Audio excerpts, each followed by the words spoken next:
Manuel Valls était donc à Londres hier pour vendre la France dans un pays où le French bashing ressemble à un sport national. Bonjour Nicolas Barré. Bonjour Thomas, Manuel bonjour Valls Michel. a poussé jusqu'à aller au cœur de la City. Dis donc, il cherche les coups, notre Premier ministre. Là, non Mais non, il a raison, vous savez. Alors d'abord, il répare les dégâts qui ont été accumulés depuis quelque temps. Si on pouvait chiffrer la campagne négative qu'a eu la France dans les médias du monde entier avec la taxe à 75%, je pense que ce serait la campagne de publicité la plus chère de l'histoire. Et la plus efficace en même temps, voilà. d'une certaine manière.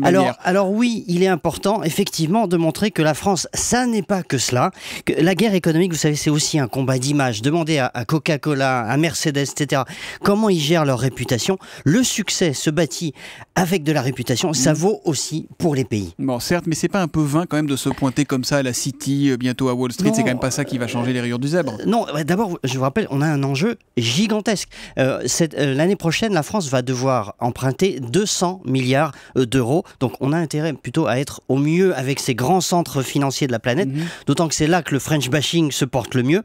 Il faut y répondre. On n'a aucune raison de se laisser marcher sur les pieds. Vous savez, la semaine dernière, par exemple, en Angleterre, un grand patron anglais disait « La France est finie. Si vous avez des investissements là-bas, retirez-les tout de suite. » D'accord. Encore un ami. Exactement. Il faut montrer que tout ça est faux. D'ailleurs, regardez ces jours-ci, Disney qui annonce qu'il investit 1 milliard d'euros à Marne-la-Vallée, c'est bien la preuve que la France n'est pas finie pour tout le monde. Mais encore faut-il le dire, le faire savoir à l'étranger, parce que personne ne le fera à notre place. Attendez Nicolas, c'est juste ça notre problème, c'est qu'on ne sait pas se vendre. Peut-être un peu réducteur, Écoutez, non? d'abord on est parfois arrogant, donc il faut arrêter de croire que le monde a besoin de nous, c'est plutôt le contraire.